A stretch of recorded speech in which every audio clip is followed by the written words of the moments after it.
common questions I've had, even with the previous Facebook live queries or doctors live queries, is ano ba talaga yung mga symptoms ng COVID-19?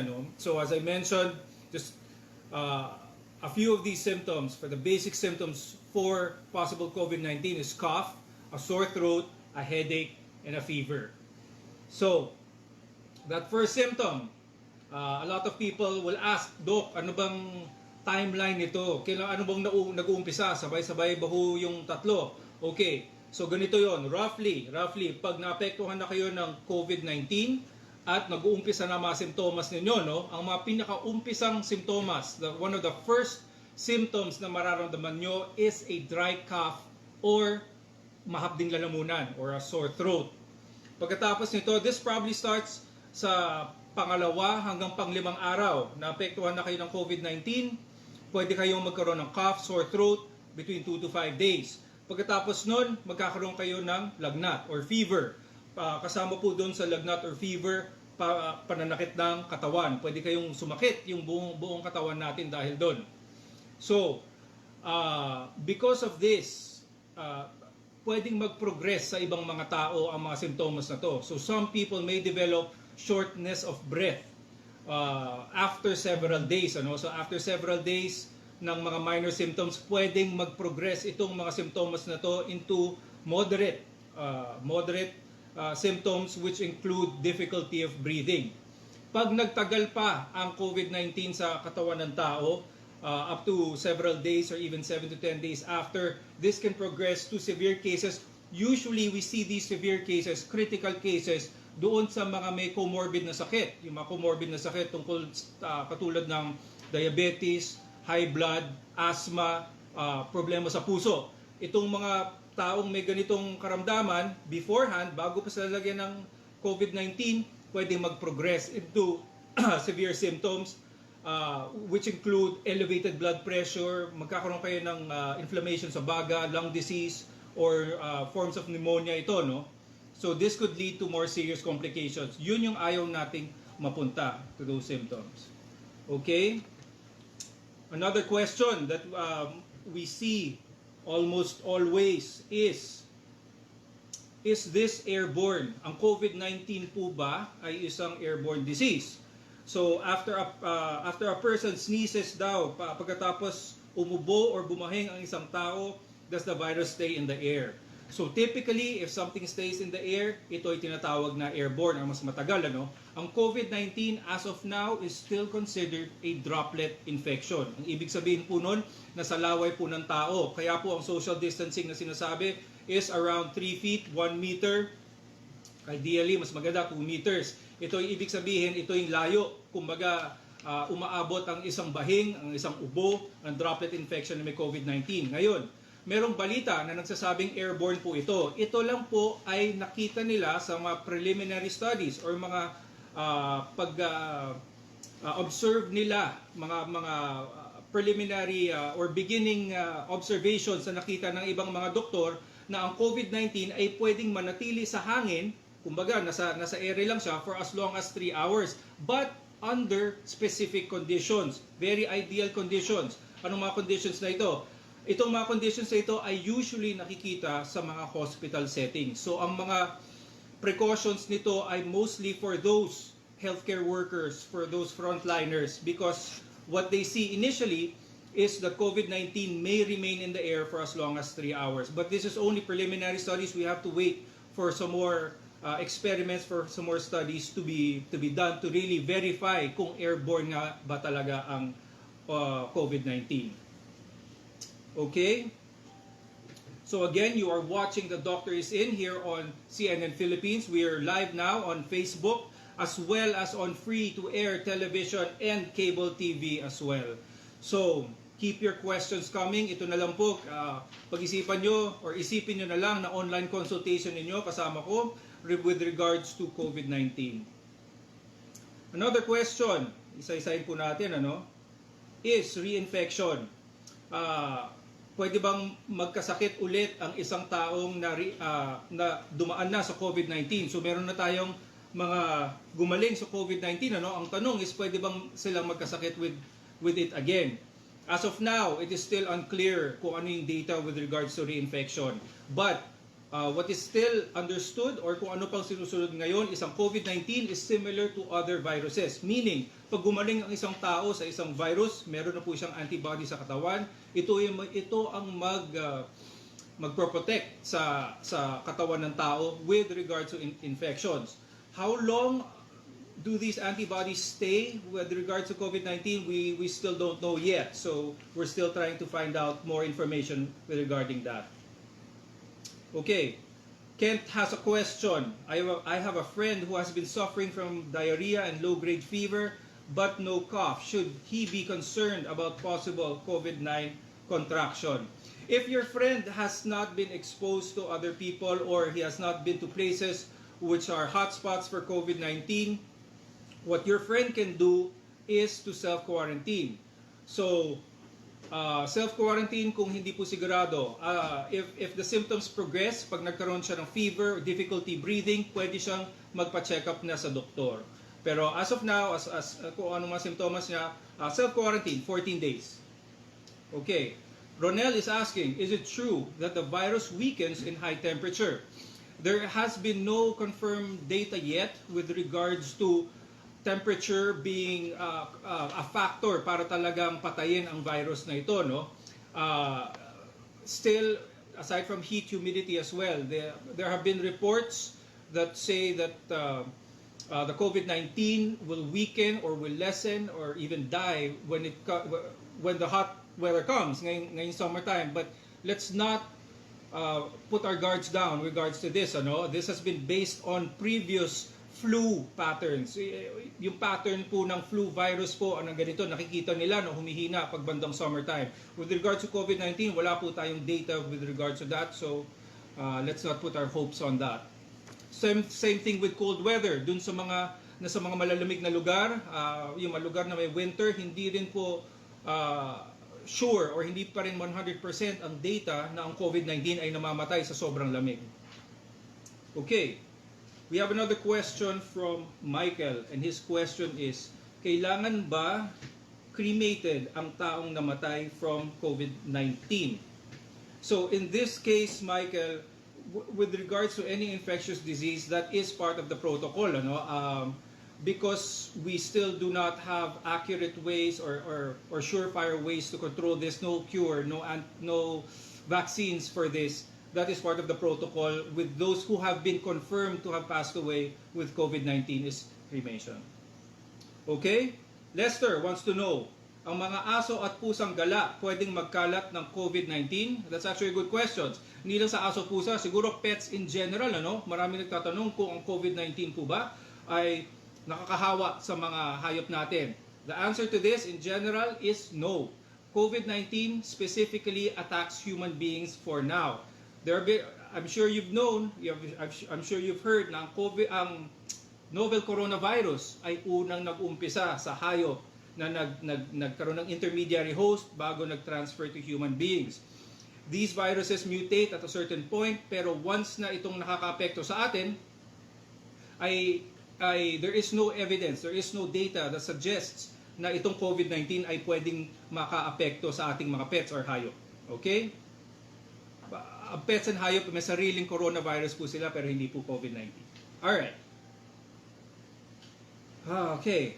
Ariel has the question, Doc, can pneumonia or bronchitis drugs be used to treat COVID-19 patients? Okay, Ariel, with regards to this, COVID-19 is a virus. Your typical medications for pneumonia are antibiotics.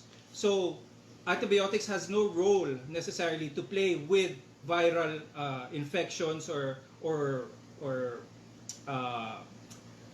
viral cases, such as this COVID-19. But doctors right now are looking at several different protocols, drug regimens as well that are used to attack different diseases and are trying to see if this will help or if this will be have any significant effect para sa COVID-19, but none as of yet. As of now, as of this date, March 20, we still have no vaccine, no cure for COVID-19. Okay, but doctors are working 24/7 trying to look for a good drug. Okay, another question from Camille is asking about reusing masks for her community. What filter inserts are safe? Okay, Camille. Ideally, with this kind of thing, I know masks are in dire need of a lot of our frontliners are in dire need of masks. But the full effect or the full protection of a mask is fully achieved only with a one-time use.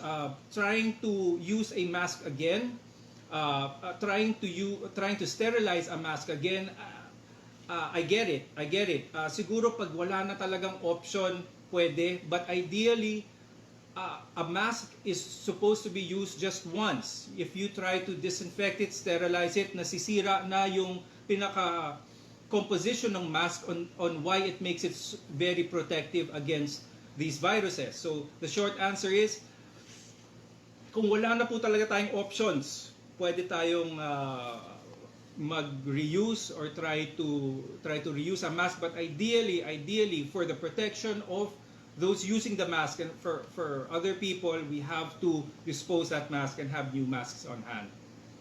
Okay? Unless your mask, again, is a cloth mask. Marami akong nakikita na cloth mask. If you have a cloth mask, please wash them daily. Okay.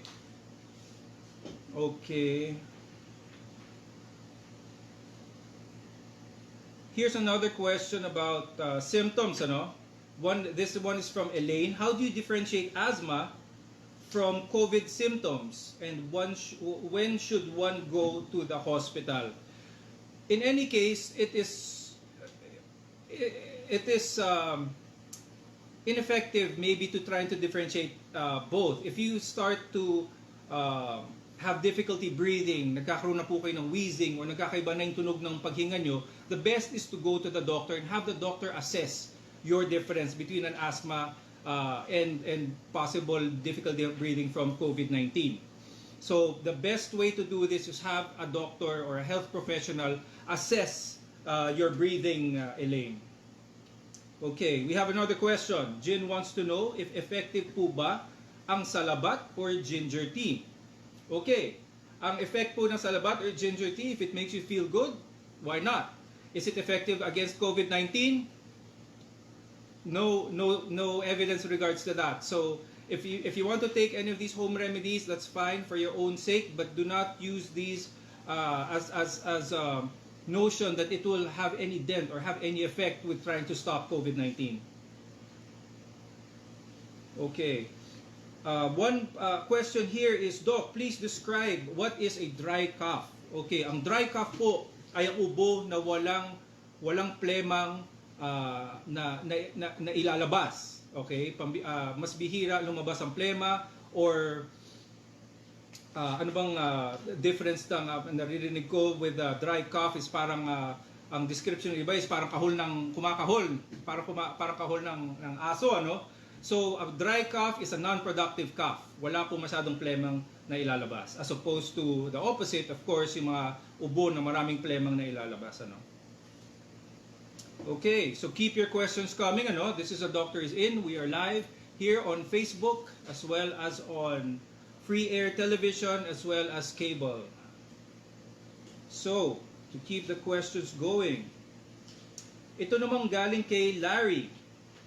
Saan po ba bagay or pwede saan po ba mga bagay pwede kumapit ang virus? Okay, with regards to mga bagay around you, ang virus po na ito, as long as merong moisture in it, as long as like what we said, ano, ito po ay isang droplet infection. Kapag ang ubo ng tao ay kumapit sa anumang bagay, cellphone, lamesa, silya, laptop, pwede pong manatili dito yung virus. With regards po sa katawan natin, kumakapit po ang virus aside from the hands, pwede po sa damit. Kaya importante po na pag-expose po tayo sa labas, lumabas po tayo o galing po tayong ospital, ang damit na ginamit natin doon, diretso na po sa labahan or hindi nyo ipapasok sa bahay. Wash your hands frequently. Ito yung kaya paulit-ulit po namin sinasabi na maghugas ng kamay. Hindi lang po importante maghugas ng kamay, pero yung tamang beses ng paghugas ng kamay. ito ay po para matanggal po ang virus dito. Ang entry po ng virus sa mga katawan ay mula sa ilong, pwedeng sa bibig, sa paghinga, and pwedeng through other mucosal surfaces, katulad ng mata. Pwede rin pumasok yan pag talagang eksaktong nalagyan po kayo ng droplet sa mata. So the reason po para mapunta ang droplet po sa mata, pag meron kayong kinamay na tao, meron kayong nakawakang virus, at hinawakan ninyo ang iyong muka, kinamot nyo yung inyong mata, pwedeng ganun po ang pag-transfer ng virus. Okay, that's why a lot of frontliners have not just masks, but face shields as well. So, base po sa latest studies, nakikita po sa mga copper materials, mga 4 hours po ang tagal ng virus doon. Sa mga cardboard material, mga kahon, 24 hours pwedeng manatili ang virus doon. At sa mga plastic at stainless steel, pwedeng manatili ang virus doon 2 to 3 days. Okay? We have another question from John. Anong treatment ang recommended sa mga merong COVID-19? So as I mentioned again, there is no cure for COVID-19. There is no vaccine for COVID-19. Ang treatment protocols will vary per patient depending on their symptoms. So all of these treatment protocols are, the doctors who see you are very aware of these treatment protocols. Visit your doctors, trust your doctors. Kung sinabi sa inyo ng doktor ninyo na pwede kayong umuwi, manatili sa bahay, may basehan po ang pagsabi ng doktor po sa inyo. Pag sinabi po ng doktor na kailangan kayong ma-admit sa ospital for further testing, may basehan din po ang doktor para doon. Kaya sundin po natin yung mga doktor na taga-alaga po sa atin. Our doctors will always have your best interest, your best health in mind, always. Okay. Mary wants to know, may tanong si Mary, ano ang specific body aches related to COVID-19? So walang necessarily specific body ache, pero it's a similar po siya sa body aches kung nagkaroon kayo ng trangkaso. So from some descriptions, ang body ache naman ito ay mas matindi. A lot of people would liken these body aches, yung parang paggising nyo sa umaga, hindi kayo makabangon. Yung mga kasukasuan natin, yung mga kasukasuan natin ang sumasakit. So very difficult to move. Ang mga muscle natin masasakit. So ito po ang body aches and pains, joint pains ang nararamdaman natin. Okay, let's move on to the next question. Alvin is asking, ano ang dapat kainin para malabanan ang COVID-19? Okay, Alvin. So, to eat anything, meron bang specific food? Meron bang isang dapat na kainin para dito sa COVID-19? In general, ang gusto natin is masustansyang pagkain. Keep your vegetable portions many. Yung mga hindi kumakain ng gulay dyan, now's the time to start eating your vegetables, your fruits, for the vitamins that these give, But in general, what you want is ang gusto natin isang balanced meal, masustansyang pagkain, hindi lang puro karne, hindi lang puro carbohydrates o puro kanin. Balanse po ito, may gulay, may prutas, para po yung essential vitamins na sa tao. And aside from eating, what you want also is enough sleep. You need sleep in order for your immune system to be healthy enough to combat not just this COVID-19 but for any virus for that matter, as well as magandang exercise. Lahat tayo naka-quarantine ngayon, but as much as possible, you want to be active pa rin. Keep your body moving for good exercise, and of course, hydrate always. Always drink ample amounts of water. Okay. Ronello is asking, how come daw he has painful sinuses kung mainit ang panahon? Okay, so painful sinuses. Painful sinuses meaning pag sinabi po natin ang sinuses, meron tayong mga butas sa ating buto, sa mukha, and these sinuses, ang dapat laman nitong mga sinuses natin, dito sa may pisngi, dito sa may noo, saka sa may likod ng ilong, ang dapat laman nun ay hangin.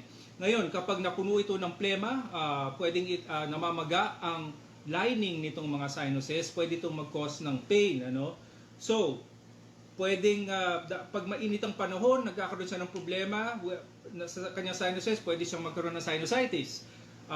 Mahirap i-pinpoint eksakto kung anong nagkukos dyan. Pwedeng nasal congestion, kaya siya nagkukos ng pain, headaches. Kaya ang best ay magpatingin po sa doktor. Specifically, kung may problema kayo sa sinus, patingin tayo sa ENT. Okay. JB wants to know if steam cleaning is effective in killing the coronavirus.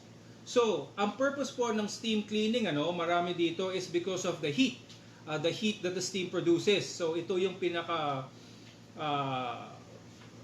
reason for how steam cleaning can be said to disinfect. So, exactly what type of temperature we need to reach in order for COVID-19 to may coating po kasi ang virus na ito, Ang kailangan natin is yung init ay nasa certain level para ma-disrupt ito at kumalas basically yung virus. Wala pang eksaktong temperatures na given with regards to anong temperature ba ang nagpapakalas sa COVID-19. So it's best that we use disinfectants aside from steam cleaning. Steam cleaning wouldn't hurt if that's available to you, pero also our common disinfectants would work as well. Okay, Emerson is asking us, he has a relative who has a cough and itchy throat for a week. Should he be checked for COVID-19? So, similar question dun sa kanina, So, a cough, itchy throat for a week, it could be a precursor to COVID-19. It could be allergic rhinitis for all we know, So, the best thing to do, just to be sure, if you have no fever, pag wala po tayong hirap na huminga, stay at home for 14 days, stay at home for 2 weeks. Kung gumanda yung pakiramdam natin after 14 days, wala tayong problema. Kung yung problema natin, katulad sinabi mo, cough, itchy throat for 1 week straight, patingin na po tayo sa doktor. No need for ER, patingin po muna tayo sa doktor.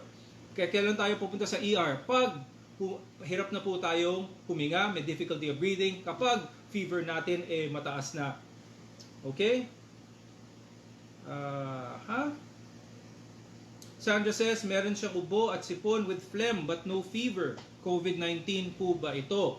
So, hindi ibig sabihin na porket merong ubo at sipon with phlegm but no fever, COVID-19 ba ito or hindi? Ideally, again, if you have these flu-like symptoms, self-quarantine, 14 days.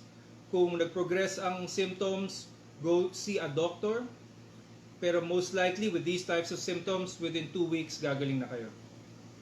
Okay, sa masks naman, ang tanong ni Levi, how long can we use an N95 mask? When should we dispose it? Okay, Levi, ideally, an N95 mask, which is considered a particle respirator, iba po ito sa mga surgical masks na suot, ideally, they are used once. But in these trying times where the masks are very scarce, kumbaga ang supply natin ng masks ay napakababa, some people will use them more than once. They have no choice. So, in these situations, it depends. Kung sobrang exposed na po tayo sa mask, kung sobrang exposed po tayo within the area and using the masks, it is at the discretion of those using it. But ideally, I would say 3 days would be pushing it too much already. If your mask gets wet, ideally change it. If you're working in a hospital, that's a hard question to say, pag hospital, pero ideally one use. You're exposed to a patient with COVID-19, you use an N95 mask. That N95 mask has to be disposed of. You have to be using a new one. Okay. So, marami pa po tayong tanong, So, I'll try to answer them as much as possible as well on other platforms. On Instagram, you can message me at Freddie MD on Instagram, and on Facebook as well, Doc Freddie Gomez. Keep your questions coming and I'll try to answer them as much as possible. But for now, that's all the time we have for this FB Live broadcast, which is also shown on cable TV and on free TV. I'll be back again tomorrow at 3 p.m. So, pag-isipan niyo yung mga tanong ninyo. Always make sure that you are healthy and you stay safe. Practice good personal hygiene, and of course, stay in quarantine, and practice social distancing. So, I'll see you guys tomorrow again. That's all for now. I'm Dr. Freddie Gomez.